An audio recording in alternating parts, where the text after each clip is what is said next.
that the party will be seeking judicial review on several matters. The Deputy Speaker appointment was one of them. I believe the whole DSH agreement was another one, and there might be some that I am not remembering. Can you just give us an update as to where you are? Sure. If you can deal with the TSH first. You see, there is a very ticklish situation when things go into the courts. As soon as they go in the court system, people say you can't speak about them again. And this is something that we have to weigh. Because as soon as something gets in the system, then you have to be careful how you say it. You understand? So we are weighing that. But we are still working on DSH, seeking some review from the courts about DSH. As regards the Deputy Speaker, the jury is still out because there are various legal.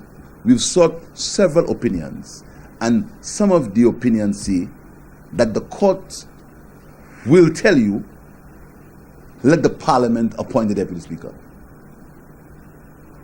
They're saying that. Some people say that. Some say the lawyers are, the opinions that we've gotten so far are mixed. Some opinions say the court can say yes. Some say no. The court will say let the Parliament show the. So we are still weighing the possibilities. But I want to come back to common sense. I want to come back to reason.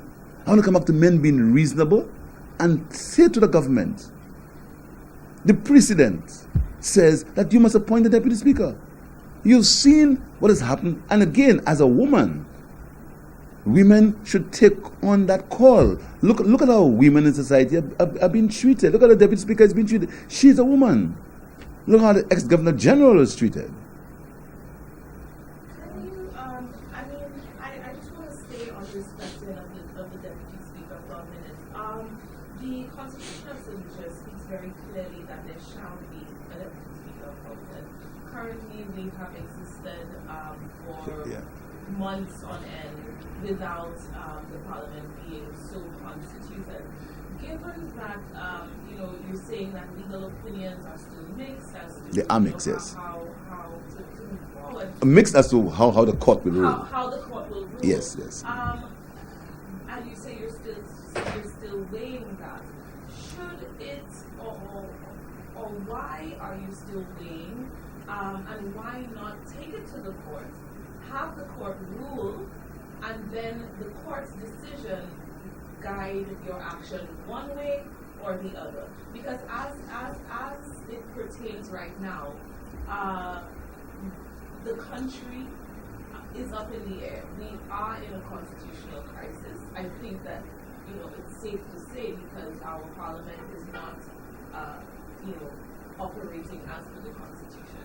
So I understand that in civil matters you may not want to bring a case if you know that it's going to go against you. However, I'm just asking whether or not the party would consider, because it's obvious that the ruling administration is not minded to move on this matter, whether the party would consider going to the courts, however the decision will fall. And then, Simon, you are correct. The circumstances are being weighed, but going to the courts, there is a consideration, and the party is weighing that also. You understand? But I can assure you, and you can take my word for it. Every day that discussion comes in the party about the Deputy Speaker, our supporters are incensed.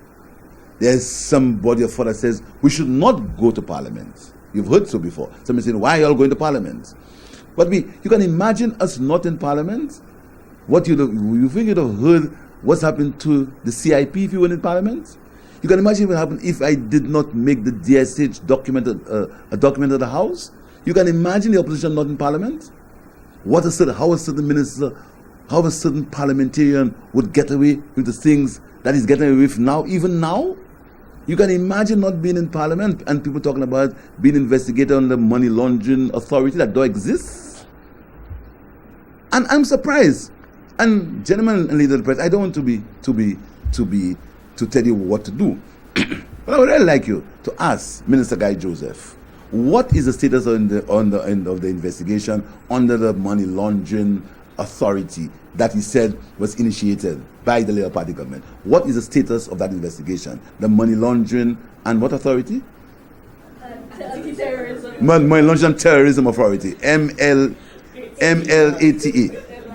I would like you to ask Mr. Joseph. No, he's on record. No, he is on record as saying that the government, he was investigated under the money laundering terrorism. I'd like you to ask him what the status of that investigation. And further, and whilst we are on that, I'd like you to ask the Prime Minister what's the status of the committee that was formed to look at the allegations of the investigation into a minister. These are the Prime Minister's words. These are not my words, you know. These are words that are on the record that Money Laundering and Terrorism Authority was investigated under that. Could you please ask him? Okay, my final